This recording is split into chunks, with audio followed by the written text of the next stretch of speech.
El problema de la vivienda se ha vuelto uno de los temas centrales de la política española y eso tiene que ver con la forma en la que la gente puede acceder a ella. Está carísima y también está carísimo el alquiler.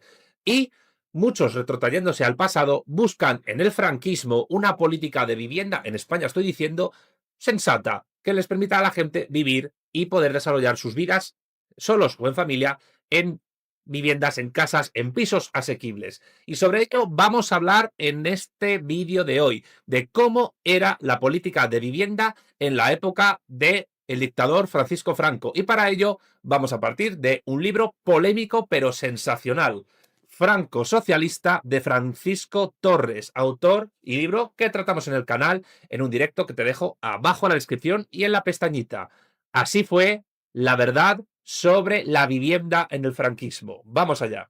El primer ministro de la historia de España en vivienda, José Luis Arrese, fue franquista y fue en la dictadura de Franco cuando se creó ese ministerio. Él dijo una frase para la posteridad: no queremos proletarios, queremos propietarios. ¿Propietarios de qué? Propietarios de vivienda. La famosa frase de Arrese, boicoteado ministro de Vivienda incluso en el franquismo a finales de los años 50, se hizo realidad en los años 60 y 70. La política de vivienda del franquismo social o socialista, de la derecha socialista, que ya tratamos en este canal en un vídeo de la lista de las derechas, convirtió a los españoles en propietarios. De hecho, España es hoy uno de los países con mayor proporción de hogares dueños de su vivienda. Fue un cambio revolucionario porque de los primeros textos de Franco se deduce que este no era el objetivo inicial. Reconstrucción, mejora y accesibilidad constituyeron la primera base de esta política, pero parece que más orientada hacia la fórmula del alquiler para las clases populares. Desde sus discursos iniciales, Franco insistirá en la necesidad de mejorar las viviendas de trabajadores y campesinos.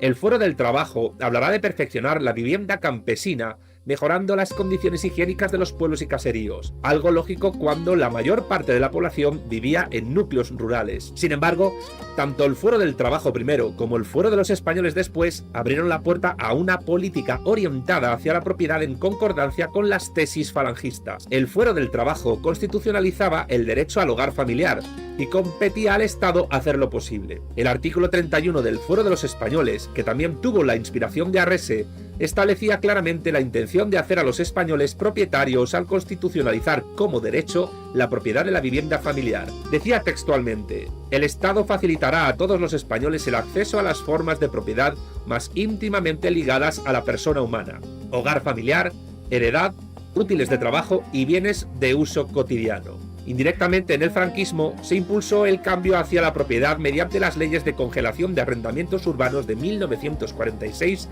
que se renovaron en 1956 y en 1964, pues dejó de ser rentable la edificación para alquilar o el mantenimiento de este modelo en manos privadas, lo que facilitaba su valor especulativo. Aunque de la mano de la denominada usualmente Ley de Memoria Histórica, ingenuamente, se pretende borrar de la memoria colectiva de los españoles, lo cierto es que la política de vivienda dimanada del franquismo social o de la derecha socialista en términos de Gustavo Bueno, llenó de viviendas protegidas el país al construirse millones de casas, y lo hizo en medio de grandes dificultades debido a la gran migración interna que iba a cambiar el modo de vida de los españoles, pues entre 3 y 4 millones de personas abandonaron los núcleos rurales para dirigirse a la ciudad, un movimiento que se hizo visible a partir de los años 50. El intervencionismo a través del Instituto Nacional de la Vivienda resultó decisivo para cubrir la necesidad. Que en los años 50 hubo quien al amparo de la necesidad hizo grandes negocios o que vulneró las normas de calidad, quizás aprovechándose de que la urgencia podía cubrir los defectos, tan seguro como inevitable como la mala elección de los lugares de edificación. Pero la realidad cotidiana es que basta con recorrer las ciudades españolas para ver que la inmensa mayoría de aquellas viviendas continúa en perfecto uso. También el Estado se hizo constructor. Prueba de todo esto es que hasta hace poco era frecuente encontrar en cualquier ciudad o pueblo los relieves o las placas que indicaban qué calles o barrios enteros habían sido edificados por los sindicatos franquistas, por las organizaciones falangistas acogidas a los créditos del Estado o por la acción directa o indirecta del Instituto Nacional de la Vivienda. franquista. El arranque de esta política debemos buscarlo en la edificación de viviendas sociales que el propio Franco había prometido en sus primeros discursos. El antecedente directo de esta política habría que buscarlo en la construcción de las denominadas casas baratas del año 1911, nombre popular que perduraría y que también se daría aparte de las construcciones franquistas por parte del general Primo de Rivera en su dictadura anterior a la de Franco. La filosofía del Instituto Nacional de la Vivienda iba a ir más allá, porque se asumía que la política anterior había desembocado en un negocio que había hecho realidad en no pocos casos la confusión del concepto de casa en construcción barata con el de casa mal terminada y en la que se empleaban materiales defectuosos. La ley fundacional del Instituto Nacional de la Vivienda, cuya dirección recayó en Federico Mayo, precisaba que su objetivo era facilitar vivienda higiénica y alegre a las clases humildes, y la razón no era benéfica, como algunos autores tratan de mantener para denigrar esta política, sino que se sustentaba en una exigencia de justicia social, ya que hacerlo posible era en sí mismo un fin social. Y te dejo abajo en la descripción y en pestañita el vídeo que dedicamos en un directo a hablar de eso, del concepto católico de justicia social. ¿Y qué nace exactamente con esta cuestión de la justicia social? Esto. Nacía así el concepto de vivienda protegida. Con el paso del tiempo, a esta orientación hacia las clases populares se sumará la necesidad de hacer extensiva esta política de vivienda protegida a las clases medias a mediados de los años 40 a través de las políticas de bonificación que en algunos casos chocaban con la idea inicial de los sectores falangistas. La ley de 19 de abril de 1939 creaba el Instituto Nacional de la Vivienda dependiente del Ministerio de Trabajo. En ella es fácil percibir su vinculación a las tesis falangistas. Anunciaba una planificación de la construcción de viviendas protegidas cimentada en las necesidades y establecía una política de créditos para que las corporaciones provinciales y locales, sindicatos, organizaciones del movimiento, etc., pudieran acometer una nueva política de construcción. Al Instituto Nacional de la Vivienda correspondía dictar las normas de construcción, seleccionar tipos de viviendas y materiales, ordenar y orientar las iniciativas de los constructores. A diferencia de lo que pudiera entenderse, la ley no convierte al Estado en constructor, sino en garantía de que se cumpla el fin social que debe presidir esta gran empresa, la de las viviendas protegidas. Así, lo que se establece es un régimen de protección para quienes construyan viviendas higiénicas de renta reducida. En el caso de que se construyeran en terrenos sin urbanizar, los proyectos debían de asumir las obras de urbanización indispensables y los servicios complementarios. Aunque no se cerraba la posibilidad a la empresa privada, es evidente que se buscaba que la orientación de la construcción fuera asumida por otras entidades en función de las necesidades reales, lo que aminoraría el peligro de subvertir el fin social y caer en la tentación de ser solamente un negocio. Así, las viviendas protegidas podrían ser construidas por los ayuntamientos y las diputaciones provinciales, los sindicatos, las organizaciones del movimiento, las empresas para sus propios trabajadores, las sociedades benéficas de construcción y las cajas de ahorro, los particulares que hayan de habitar su propia casa y las cooperativas de edificación, las entidades y los particulares que construyen a título lucrativo y, excepcionalmente, el propio Instituto Nacional de la Vivienda. Como es fácil de deducir, se buscaba limitar al máximo la posibilidad de que la idea de negocio se impusiera y conseguir el abaratamiento de la construcción. Lo que el Estado hacía era facilitar a los promotores y a los constructores ventajas fiscales, créditos bajos o anticipos a largo plazo, y también subvenciones. La modificación constante de la legislación en busca de mejoras es una muestra de algo que era constante en el franquismo. Las leyes no eran finalistas, ni tan siquiera tenían un plazo sin modificación muy amplio. Baste como ejemplo anotar cómo las disposiciones de 1939 fueron reformadas en 1941 a resultas de la experiencia recogida. Sobre todo porque, pese a la invitación a la empresa privada para acometer la obra de construcción, esta no se producía, y es de suponer que por los reducidos márgenes de beneficio, por lo que la excepcionalidad establecida para que el propio Instituto Nacional de la Vivienda fuera el constructor se variaba a la autorización para poder emprender por sí mismo la construcción de viviendas cuando se trate de atender necesidades graves y apremiantes y en los casos en que así lo exija por falta de toda otra iniciativa. En las casas que desde este momento construiría el Instituto Nacional de la Vivienda, la propiedad sería del mismo hasta que quienes la usaran amortizaran todo su valor. Convertido el Instituto Nacional de la Vivienda en entidad constructora, asumirá con celeridad esta posibilidad para construir pequeños grupos de viviendas tipo desparramadas por todo el área nacional para servir de ejemplo y estímulo. Así, las viviendas sociales del Instituto Nacional de la Vivienda cumplían todas las disposiciones y servían como advertencia a los fraudes de ley que se iban a producir. También asumía el Instituto Nacional de la Vivienda la construcción de viviendas que se daban gratuitamente como premios y todas aquellas que eran de necesidad urgente, al menos así quedaba justificado en los decretos por los que se le adjudicaba la construcción. En 1942, por ejemplo, el Instituto Nacional de la Vivienda asumía la construcción de 4 poblados en la isla mayor del Guadalquivir. En 1944, ante el incremento de trabajadores en la cuenca minera asturiana, asumía la construcción inmediata de 4.000 viviendas protegidas para mineros a instancias del Ministerio de Trabajo regido por José Antonio Girón, procediendo a la expropiación forzosa de los terrenos. En la segunda fase se preveía construir otras 5.000. Girón estaba dispuesto a utilizar todas las disposiciones de la ley y para ello contaba con la Obra Sindical del Hogar, OSH por sus siglas, cuya dirección estaba también encomendada a Federico Mayo, apoyado por Serrano Súñer, quien presentó la propuesta al Consejo de Ministros, contando con el importante número de ministros falangistas y la sensibilidad personal de Franco en este tema, consiguió que se cedieran gratuitamente terrenos municipales a la OSH para la construcción de viviendas baratas, autorizándose a los ayuntamientos a utilizar la expropiación forzosa. No contento, en febrero de 1942 conseguía que se permitiera a la OSH construir viviendas para pescadores y agricultores en pequeños pueblos y aldeas en los que naturalmente nadie pensaba edificarlas. Girón de Velasco justificó su acción en la idea de enraizar habitantes en pequeños núcleos de población, coherentemente con las propuestas falangistas de revitalizar el campo y sus modos de vida. Un proceso que se cierra en 1945 cuando la OSH obtiene, a instancias de Girón, la consideración de actuación de interés nacional para sus propuestas de construcción de casas ultra baratas con destino a solucionar el problema de vivienda de la clase obrera, y ultra barata en el lenguaje de Girón de Velasco significaba precios inferiores a los del propio Instituto Nacional de la Vivienda. Pero las edificaciones construidas por la OSH fueron relativamente pocas, algo más de 20.000 en los años 40, pero eran una novedad porque eran en propiedad. Sin embargo, la OSH chocó en los 40 con la falta de materiales y presupuestos para sacar adelante sus sueños. Entre sus aportaciones de esta época, debemos señalar la puesta en marcha de la cartilla de ahorro para el hogar para facilitar el acceso a la vivienda en propiedad a los trabajadores. Y muchos os estaréis preguntando ahora mismo, ¿qué diantres era o es? Mejor dicho, era una vivienda protegida, porque hoy prácticamente no se construyen. Así te lo cuenta Francisco Torres, escuchad.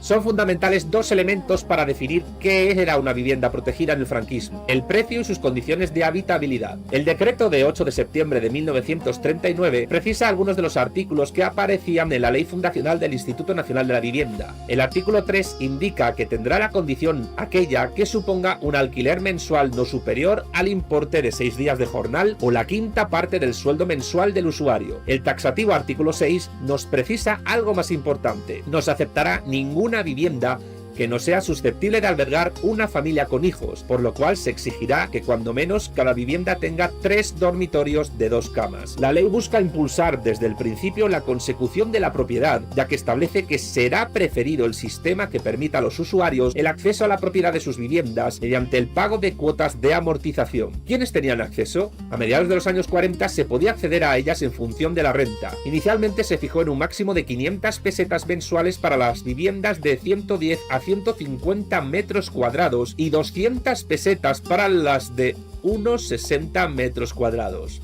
Existía una prolija normativa sobre calidades, tipo de construcción, tamaño, orientación, lo que influye en el tamaño de las habitaciones, ventilación, etc. Había anotaciones del tipo, y citamos textualmente, quedan prohibidas aquellas obras como torreones, remates o cualquier otra de las llamadas decorativas, así como los excesivos movimientos de las plantas y en general todo cuanto, sin llenar una necesidad funcional, encarezca innecesariamente la construcción. Aunque la normativa vaya variando, es interesante dedicar un tiempo a hablar del tamaño de la vivienda. Se diferenciaba entre las destinadas para hasta 4 personas y las que serían para familias de 5 a 8 integrantes. Para más, se establecía más espacio. Los dormitorios tenían que ser según la Ley 3. De una cama, 16 metros cuadrados. 2 camas, 24 metros cuadrados. 3 camas, 34 metros cuadrados. La ley establecía que en toda vivienda habrá un cuarto capaz para hacer la vida familiar, que si es único, sea la cocina o el comedor se ajustará. A lo siguiente, la planta mínima será, si es comedor, de unos 16 metros cuadrados para los de 4 personas y de 18 metros cuadrados para los de 5 a 8 personas. Si se tiene el comedor aparte, será de 10 metros cuadrados para los de 4 y 13 metros cuadrados para los de 8. La cocina iría desde los 4 metros cuadrados a los 6 metros cuadrados en función de si se incluye en la misma el fregadero o está aparte, o desde los 12 metros cuadrados a los 14 metros cuadrados si es cocina-comedor. El baño o ducha no se dimensionaba, pero se establecía que el retrete debía de tener 1 metro cuadrado. La normativa incluía además medidas de protección contra incendios y de saneamiento. En líneas generales, la vivienda debía de tener como espacio de habitación, incluyendo pasillos, más de 70 metros cuadrados. Con autorización, para viviendas muy modestas, se establecía como mínimo 3 dormitorios, cocina, comedor y retrete, siendo la cocina el único espacio para vivir, lo que situaba el mínimo útil en 54 metros cuadrados, incluyendo el pasillo. Pero recordemos que en los poblados o barriadas solo el 20% de las viviendas podían ser de este tipo y siempre con autorización. Aunque la ley establecía la posibilidad de viviendas más pequeñas, era complicado reducir el espacio habitable al establecerse que se tenía que ajustar a las dimensiones de las habitaciones si se mantenían los 3 dormitorios. Lo que sí se permitía en el caso de la vivienda aislada, algo importante en los ámbitos rurales, era la construcción por fases, primero para el programa matrimonial y después para la vivienda familiar. Una idea que también se intentará aplicar en los bloques a través de la posibilidad de las viviendas crecederas o el cambio de casa en los regímenes de alquiler en función del número de hijos, pero esto podía conducir fácilmente a que se quedaran en el tamaño original. El Instituto Nacional de la Vivienda no solo asumirá el problema de la vivienda, sino también el de los servicios, modo de vida y urbanización. En los años 40, el Instituto Nacional de la Vivienda lanza su propio plan urbanístico para las construcciones protegidas rurales y urbanas. Fueron los falangistas los que apostaron por un nuevo urbanismo. En 1939 se publicaba el Plan Nacional de Ordenación y Reconstrucción. La figura principal del nuevo planteamiento sería el Director General de Arquitectura, encargado de la construcción del Valle de los Caídos, Pedro Muguruza. De ideas falangistas partía, como la legislación, de la necesidad de que la vivienda no fuera objeto de especulación burguesa. Probablemente la presencia de Arrese, de José Luis Arrese, arquitecto de profesión, en la Secretaría General, contribuyó a que el discurso arquitectónico falangista encontrara eco apoyado por Mayo. El urbanismo falangista de los 40 y hasta mediados de los 50 se inspirará en la construcción de pequeños pueblos urbanos de forma más o menos ortogonal, con edificios que tendrán como máximo 4 alturas, incluyendo la baja. Su lema era construir viviendas sanas y alegres. Estos barrios se organizan con plazas incluyendo espacios verdes y arbolado junto con los servicios necesarios, como escuela, iglesia y, según la época, lo que llamaríamos centro social. También se impulsará el cine de barrio. Este modelo urbanístico propiamente falangista se verá superado por las circunstancias y la llegada masiva de inmigrantes a las ciudades, lo que conducirá a la necesidad de edificar en altura con otros criterios. Franco insistía en su discurso en la necesidad de construir viviendas para las clases populares. En consonancia, el Instituto Nacional de la Vivienda trazó un Plan Nacional de Vivienda en vigor hasta 1954, en el que se preveía construir o reparar 1.400.000 viviendas, de las que 350.000 entrarían dentro de la catalogación de protegidas. Sin embargo, no se alcanzó ni el 50% de lo previsto. Algo por otra parte lógico, dadas las circunstancias económicas, pero a mediados de los 50 el déficit de viviendas era abrumador y comenzaba a atisbarse la llegada a las grandes ciudades de la gran ola de emigrantes de las áreas rurales. Pese a los balances exitosos, como también era habitual en un régimen menos monocolor de lo que se suele afirmar como era el franquista, las críticas, los errores y las distorsiones salían a la luz con facilidad. Más aún si estaba como ministro de Trabajo José Antonio Girón, quien bramaba contra los especuladores. La construcción de viviendas era a mediados de los 50 insuficiente y se asumía que era necesario impulsar la mayor participación de la iniciativa privada para construir más.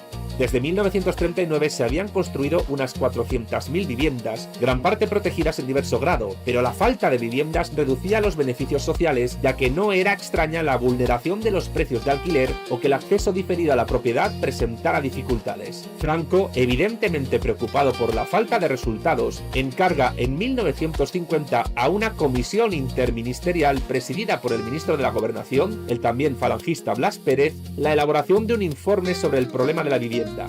El problema es, ¿cómo construir y financiar más de 1,5 millones de viviendas en 20 años, que son las necesidades estimadas? Es evidente que es necesario impulsar la participación de la iniciativa privada e incrementar el suelo disponible en los extrarradios de unas ciudades que van a crecer de forma acelerada. Las viviendas, además, deberán construirse en función de las necesidades del tipo de familias al que van dirigidas. Se estima que el 50% de las familias necesitarían como mínimo 2 dormitorios y el 35% de 3 en adelante. Pero el informe ofrecía ya diferencias con los límites mínimos que la influencia tanto religiosa como falangista, es decir, tanto de la doctrina social de la Iglesia como del nacional sindicalismo, que eran los pilares de la derecha socialista franquista, habían establecido a principios de los 40. En 1953 ya se comenzaba a plantear la necesidad de un ministerio independiente, lo que políticamente significaba un recorte de poder para el Ministerio de Trabajo de José Antonio Girón. Girón va a conseguir, sin embargo, pilotar la nueva legislación que tendrá su arranque con la ley de 14 de mayo de 1954. Ya no se trataba solo de construir viviendas protegidas para obreros, pescadores o campesinos, sino para una clase media en crecimiento, a la que había que ayudar,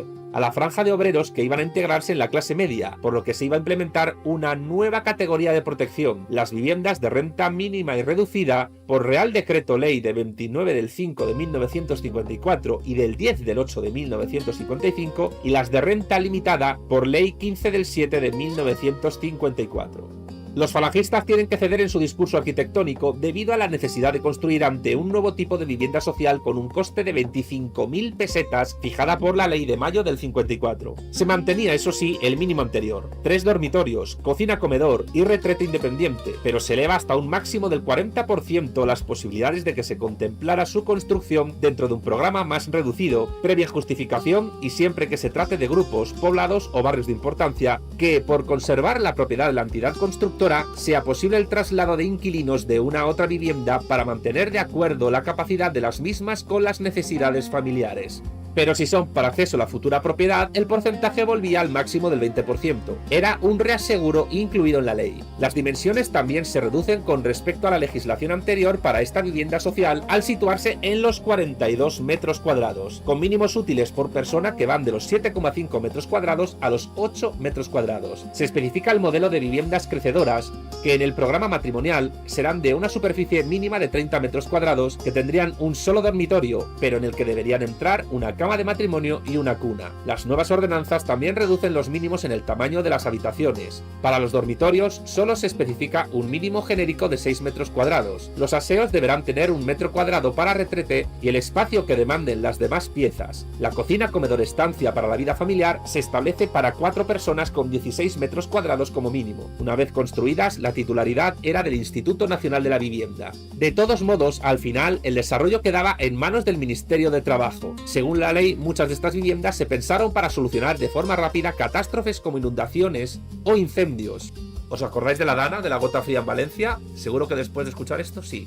Sigamos. Pues se constituía un nuevo organismo, el Consejo Nacional de la Vivienda, cuya presidencia subirá al ministro de Trabajo, lo que daba un mayor poder a Girón en unos momentos en los que las críticas hacia él por parte del sector católico y partidario de la implementación de medidas de apertura económica arreciaban.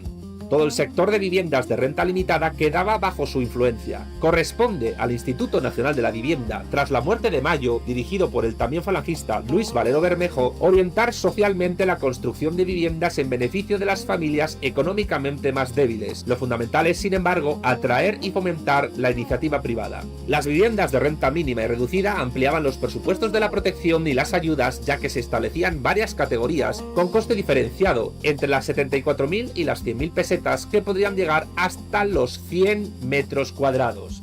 Las de renta mínima y reducida tendrían su gran promotor en la OSH. Las de renta limitada podían ir desde los 50 metros cuadrados a los 200 metros cuadrados. Las viviendas de renta limitada eran solo para domicilio permanente, solo los bajos se podían dedicar a usos económicos. Pero el ministro Girón tenía objetivos más ambiciosos: perseguir la especulación y los abusos que el nuevo diseño de ayudas, que ahora iban directamente al promotor, podía incrementar, tal y como expuso en 1955 ante el propio Consejo. Y viene cita textual del ministro de Trabajo, José Antonio Girón de Velasco. Escuchad. Dice Girón, es necesario de todo punto hallar un sistema de colaboración entre todos los que tienen la responsabilidad de llevar a cabo la obra política, social y económica que el Instituto Nacional de la Vivienda encierra. Y en este sentido es preciso fijar inexorablemente un criterio que debe ser impuesto a quienes acepten el compromiso de realizar nuestro programa. Hay que cortar sin contemplaciones y en cumplimiento de un deber sagrado las tendencias a la especulación que proliferan tan fácilmente en torno a la construcción de viviendas. Hay que crear un sistema de vigilancia que haga imposible los abusos en la fijación de alquileres mediante subterfugios cínicos de todos conocidos. Hay que obligar a que las construcciones sobre las que se otorgan los beneficios de la ley se terminen en plazos prudentes, pero inexorables, para evitar que la acumulación de intereses y la práctica de ciertos procedimientos sórdidos encarezcan los futuros alquileres. Hay que racionalizar la construcción de modo que cuantos elementos intervienen en ella estén técnica y económicamente bien estudiados, para que, conjuntados todos, den por resultado una construcción digna de ser habitada y al alcance de todos los españoles. Y en todo este programa de previsiones hay que conceder una atención especial a lo que constituye una preocupación del gobierno y a lo que está siendo objeto de estudio para una próxima disposición. Me refiero al solar. No hay especulación socialmente más injusta, económicamente más monstruosa que la que se ejerce con un trozo de tierra improductiva y sucia, sobre la que, con absoluta inhibición del dueño, el trabajo de la sociedad va acumulando capas de oro. Esto se tiene que terminar. Tiene que terminar esa cínica expresión de echar a criar las pesetas en la aridez de un solar, en espera de que el gobierno o el municipio, es decir, la sociedad, hagan pasar por frente a él una gran vía o edifiquen en torno suyo un grupo de viviendas. Fin de la cita. ¿A qué os suena a discurso izquierdista? Pues este fue el ministro falangista de Trabajo, José Antonio Girón de Velasco. Continuemos. En julio de 1954 se conoce la Ley de Viviendas de Renta Limitada o Viviendas Protegidas. A la nueva ley acompañó el segundo Plan Nacional de Vivienda, cuyo objetivo sería construir 550.000 viviendas en 5 años, lo que daría acceso a la vivienda a más de 2 millones de personas. Para el primer año se fijaba la construcción de 20.000 viviendas más que la media propuesta. De ellas, 450.000 serían con ayuda económica directa del Estado y más de 50.000 serán de tipo social, dato a retener porque se refiere a las de tamaño reducido. Conscientes de la llegada de inmigrantes a las grandes ciudades, se establecen zonas de urgente preferencia: Madrid, Barcelona, Sevilla, Valencia, Vizcaya, Oviedo y su zona minera, Zaragoza, Campo de Gibraltar y Málaga. Sin embargo, el incremento de la inmigración a las ciudades, duplicándose las tasas anuales, más de 200.000 personas, seguirá siendo inasumible por la edificación, manteniéndose el problema y el déficit de viviendas. La Ley del Suelo de 1956 fue un eficaz complemento al plan, siendo la raíz de la política urbanística española vigente, pero no pocos falangistas la consideraron contradictoria con sus postulados. Ahora bien, en el segundo quinquenio de los 50 se planteaba la dicotomía, casi la antinomia según Francisco Torres, entre urbanizar o dar casa. Evidentemente se eligió lo segundo, dentro de una política que se dirigía hacia la expansión de la vivienda social en alquiler como primer paso hacia la mejora y la propiedad. Al mismo tiempo, el desarrollo de la construcción va a garantizar nuevos puestos de trabajo, lo que junto a las obras públicas iba a convertir este sector en uno de los básicos hasta la actualidad. Los logros del plan fueron relativamente satisfactorios, dado que se construyeron más de medio millón de viviendas, pero no cubrieron las necesidades. No parece que los proyectos se estuvieran desarrollando al ritmo que se estimaba necesario. Desde mediados de los años 50, Franco se estaba planteando las posibilidades de crear un Ministerio de Previsión y Seguridad Social y trasladar el Instituto Nacional de la Vivienda al Ministerio de Obras Públicas. Franco quería derivar el tema de la vivienda hacia los ámbitos técnicos, aunque su primera idea fue la de nombrar a Arrese, que iba a abandonar la Secretaría General, como ministro de Obras Públicas. Pero sería el propio José Luis Arrese el que abriera la puerta para la creación de un Ministerio de la Vivienda. Crear un ministerio específico era algo fundamental para intentar ordenar y coordinar todas las instituciones existentes encargadas de solucionar el tema de la vivienda, desde la OSH a la Dirección General de Regiones Devastadas. La crisis del año 1957 llevaría a Arrese a ese puesto para evitar una ruptura política, pero estaba claro que el nuevo equipo de gobierno esperaba su fracaso, por lo que se le asfixió presupuestariamente. Ahora bien, Arrese no sucumbió, estando dispuesto a dar al ministerio su particular visión sobre el problema, impulsando la idea de la expansión de la vivienda en propiedad y de un nuevo urbanismo hasta su salida definitiva del gobierno en 1960. Fijaros que dentro de la propia dictadura franquista existían tensiones entre los falangistas y otros partidarios de la doctrina social de la Iglesia para la protección de la vivienda para las clases trabajadoras y ciertos sectores del propio gobierno franquista y de otros sectores empresariales e incluso eclesiásticos y militares que estaban del lado de la clase dominante, de la oligarquía española. Estas tensiones se daban dentro del propio franquismo. Esto es tremendamente interesante. ¿Cómo respondió el primer ministro de la historia de España en el Ministerio de la Vivienda, José Luis Arrese, a estas presiones? ¿Qué plan tenía? Y también importante, ¿por qué acabó siendo defenestrado como fue defenestrado José Antonio Girón? Casi un poquito al mismo tiempo antes Girón que él.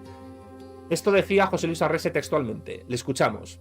Decía Arrese: no queremos, y lo consideramos un mal, aunque a veces sea un mal necesario, que la construcción derive de un modo electivo hacia el arrendamiento, ni siquiera hacia el acceso a la propiedad cuando los plazos son tan lejanos que destruyan el aliciente. La fórmula ideal, la cristiana, la revolucionaria desde el punto de vista de nuestra propia revolución, es la fórmula estable y armoniosa de la propiedad donde se hace posible esa meta tan lógica y humana, pero hasta ahora reservada casi de un modo exclusivo al privilegio del dinero, de alcanzar que la vivienda sea del que la vive. Al frente del ministerio, el líder falangista José Luis Arrese traza su última finta revolucionaria. Recupera y remoza el concepto del hogar. Para Arrese, el hogar es un elemento clave en la conciencia e identidad nacional. Es lo que une al hombre a su patria, y en paralelo a la definición de patria de José Antonio Primo de Rivera, afirma que el objetivo de la vivienda es lograr que aquellos que duermen bajo el mismo techo dejen de ser grupo para convertirse en destino. El hogar es para Arrese un concepto cristiano y revolucionario, porque debe convertirse en el santuario que forma a la familia, la fragua que funde y moldea el corazón de sus miembros. Decía textualmente: nuestro esfuerzo, el esfuerzo total del ministerio, irá encaminado en adelante, y digámoslo en voz alta y con la mirada firme, porque creemos que en ello está el servicio a la causa común de lograr la armonía de todos en la paz de un hogar fijo y estable. Irá encaminado, repito, a considerar superado el sistema de renta limitada para alcanzar la etapa ideal de la venta limitada. Venta para que, a través de ella, se facilite el rápido acceso del hombre a la propiedad de lo que está más íntimamente ligado a su propia personalidad y a la existencia de su propia familia, limitada para evitar que el apetito desordenado de alguno malogre este encuentro del hombre con su contorno. Solo así, continúa Arrese, habremos dado un paso gigante en el camino difícil de la revolución social, porque las revoluciones, y esto lo digo para muchos que confunden lo que tienen de doctrina con lo que tienen de violencia, no son la parte negativa y triste de la guerra, sino la parte positiva del pensamiento nuevo que aporten a la vida. Y nuestra revolución, señores, o mejor dicho, la parcela del común pensamiento nuevo que está encomendada a nuestro ministerio, consiste en derogar el sentido melancólico y transeúnte del hombre que camina por la vida sin derecho a alcanzar con su mano la posesión de las cosas que le rodean e implantar, como un himno de gloria, el arraigo de la familia en el ambiente cálido y amable del hogar. No queremos que se salga con la suya como la doctrina que llamó proletaria a la masa, porque sostuvo que el hombre en la sociedad cristiana solo una cosa es capaz de tener sin dinero: la prole. No queremos que la propiedad de las cosas más íntimamente ligadas al hombre queden al margen de su propia existencia. No queremos una España de proletarios, sino una España de propietarios. Y entre todos los esfuerzos que puede y debe realizar una doctrina social como la nuestra, nacida para levantar al hombre hasta la dignidad física y metafísica para la cual ha sido creado, ninguna más exigente ni más hermosa como esta, de hacer que todos los españoles se sientan propietarios del hogar que ocupan, de ese hogar que no es solo las cuatro paredes que lo forman, sino hasta la pequeña historia que se esconde en cada rincón y hasta el aire que lo llena de recuerdos. Solo así podremos decir que hemos dado una versión distinta a la vida. Se lo tomaba en serio Arrese, quería convertir a la clase obrera española en clase propietaria de viviendas, y para él eso significaba que la clase obrera como tal dejara de existir. Esto era una forma encubierta a través de su Ministerio de la Vivienda de realizar el Estado sindical, la propuesta doctrinaria del nacionalsindicalismo. Sobre ello hablé con José Julio Cuevas en un larguísimo directo que podéis ver abajo y en pestañita, y también en el vídeo donde yo hablé de la influencia del marxismo en José Antonio Primo de Rivera, abajo y en pestañita. ¿Y por qué es importante señalar esto? El Estado sindical que defiende el nacionalsindicalismo, y esto lo hablé, atención, con José Julio Cuevas, exfalangista, no dejaría de ser por influencia del marxismo, sino una forma sui generis, atención a lo que os voy a decir, de dictadura del proletariado marxista. Si no me creéis, ved mi vídeo con José Julio y tomad nota, que es para estudiar, es un seminario en sí mismo. Sigamos. La tesis de Arrese es la que se iba a imponer desde mediados de los 60 con el acceso generalizado de los obreros y las clases medias a la propiedad de la vivienda mediante los sistemas de protección oficial, la entrada en el proceso del sector privado que se vio atraído por la rentabilidad que ahora se ofrecía y el concurso de una banca pública orientada hacia el crédito y la inversión a la construcción, financiando a las entidades. Así surgió el Banco Hipotecario de España. Las condiciones hicieron que entonces la banca privada no viera un beneficio en el préstamo hipotecario. Con su particular eficacia, Arrese comenzó a hacer frente al reto de construir 140.000 viviendas al año, pero tuvo que asumir que era preciso contar con el sector privado para poder abordar la edificación necesaria, aunque las privaciones presupuestarias le llevaran sobre el papel a fijar mínimos de construcción más bajos que luego podrían ser modificados en los proyectos. A finales de noviembre del 1957, aprobará Arrese la Ley de Viviendas Subvencionadas para atraer la inversión privada, ya que no había otra forma de hacerlo. La subvención era de 30.000 pesetas por vivienda y 400 de préstamo por metro cuadrado, y tenían unas dimensiones de entre 38 metros cuadrados y 150 metros cuadrados. No entrando estas en la calificación de renta limitada, pero obteniendo una subvención. Las de renta mínima o reducida podían recibir, de un modo u otro, hasta un 90% del coste, siendo destinadas al alquiler o la venta. Por otra parte, impulsará Arrese planes para recuperar los déficits acumulados en algunas ciudades como Madrid, creando la Ley de Urgencia Social, que fue apoyada directamente por Franco, que asumía la gravedad de la situación, planteando la construcción de 60.000 viviendas subvencionadas en la capital en 2 años para alojar a 250.000 de personas. Cuando se puso en marcha, las chicas de la sección femenina acudieron a los poblados de chabolas para realizar su particular estadística de necesidades para la adjudicación de aquellas viviendas. A pesar de todo, Arrese mantuvo la posibilidad de que el Ministerio de la Vivienda, cuando no se consiguiera la inversión privada, se convirtiera en constructor, como sucedió en los planes de Barcelona, Vizcaya y Asturias. Arrese se había ganado no pocos enemigos políticos y era, salvaguardado por la deferencia y la amistad que le unía a Franco, un extraño en el gobierno de 1957, donde las figuras emergentes eran Navarro Rubio y Alberto Ullastres. Arrese se enfrentaba a lo que se dimanaba de los consejos estadounidenses vertidos en diversos informes. Tampoco entendía otra cosa. ¿Por qué mirábamos con tan mítico respeto el informe de los americanos?, decía Arrese. La reducción de gastos implicaba la reducción de las inversiones sociales y esto apuntaba directamente a su ministerio. Arrese pergeñó el segundo plan quinquenal de la vivienda, el tercero en realidad de los planes. Y sí, habéis oído bien, el franquismo también tuvo, al menos en vivienda, planes quinquenales. ¡Oh, Dios mío! La que se puede liar escuchando esto. Sigamos. El ministro Arrese optó por desafiar al área económica, por más que ajustara sus cuentas, anunciando que se construirían 200.000 viviendas al año, pero su ministerio carecía de presupuesto propio. Consciente de que no iba a ganar, presentó una dimisión que Franco aceptó con cierta contrariedad. Era el fin de una época, pero el sueño de tener una casa propia ya estaba inoculado. Había en España, explicaba Arrese en 1972, una difícil economía y el problema social topó con la creencia de que lo importante era sanear la hacienda a una costa de dejar a los hombres viviendo unos años todavía en sus chabolas o debajo de los puentes. La lucha se estableció en torno al grifo del dinero, y como el grifo no estaba en mis manos, mi proyecto para llegar al 1.000.000 de viviendas acompañando el discurso que ponía las cartas boca arriba, puso mi etapa boca abajo. Y esta es la razón real de por qué se empezaron a acumular chabolas en muchas ciudades de España debido a las migraciones del campo a la ciudad, particularmente en Barcelona y en Madrid.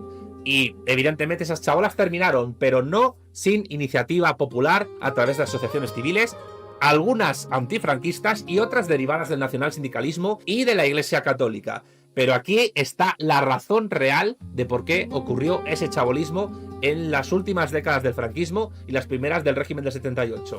Porque la oligarquía, la clase dominante española, fue contra José Luis Arrese, el primer ministro de la Vivienda de España. ¿Y qué pasó después?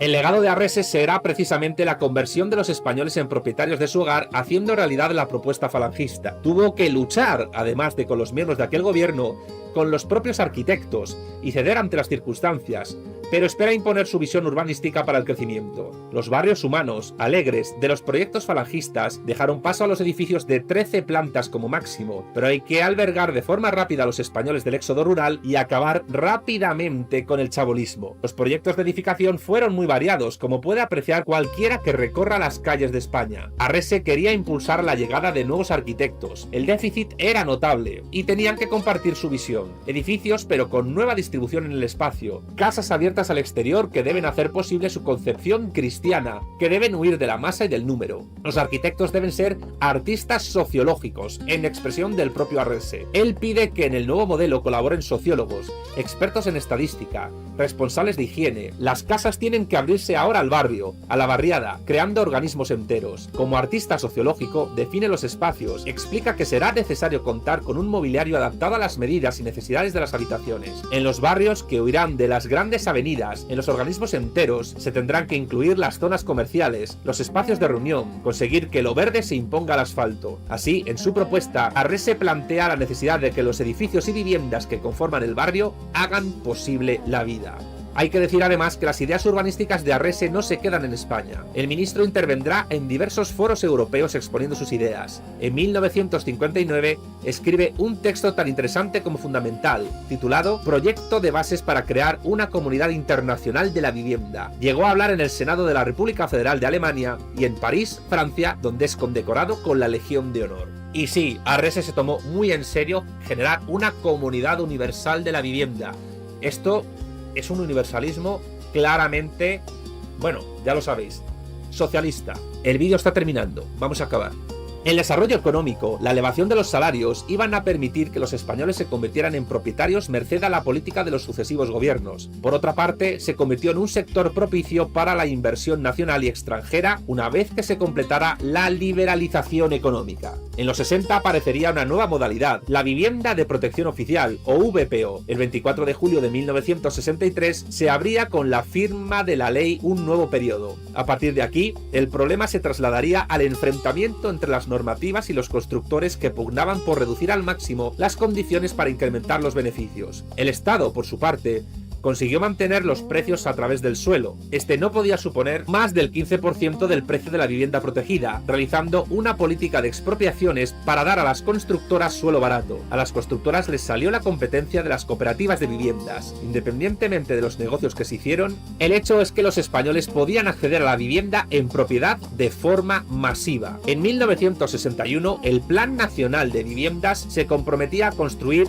3.750.000 viviendas en 15 años. Los ritmos de construcción en los años 60 superaban los índices fijados. Entre 1970 y 1975 se construyeron más de 2 millones de viviendas. Desde 1940 se habían levantado casi 5 millones. Unos 3,9 millones se edificaron entre 1961 y 1975. Por otra parte, la construcción se convirtió en un elemento importante para el crecimiento económico y la absorción de mano de obra a lo largo de los años del desarrollo. El régimen, con su política de vivienda, estaba consiguiendo tanto el acceso generalizado a la propiedad como cubrir las necesidades de los millones de españoles que habían salido del campo para ir a las ciudades. Según la Organización para la Cooperación del Desarrollo Económico, en el año 1965, España estaba a la cabeza de la construcción de viviendas en relación al número de habitantes y también figuraba en lugar destacado en lo referido a la dimensión media de las viviendas. En esa fecha, el 99% de las casas que se edificaban tenían baño y ducha. La política pública contribuyó de manera decisiva a resolver los problemas de vivienda en los decenios de 1960 y 1970. En el primer quinquenio de los 60, la construcción de viviendas protegidas fue de un predominio absoluto. En 1965,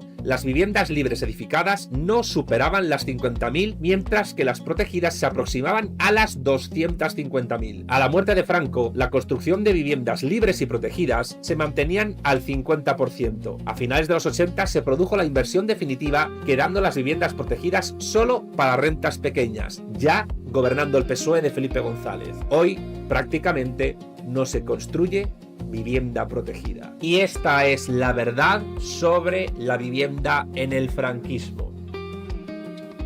Fin del vídeo. Te leo abajo los comentarios. Chaito. Si te ha gustado este vídeo, por favor, dale pulgar arriba y en la caja de comentarios deja tus impresiones, escríbelas abajo.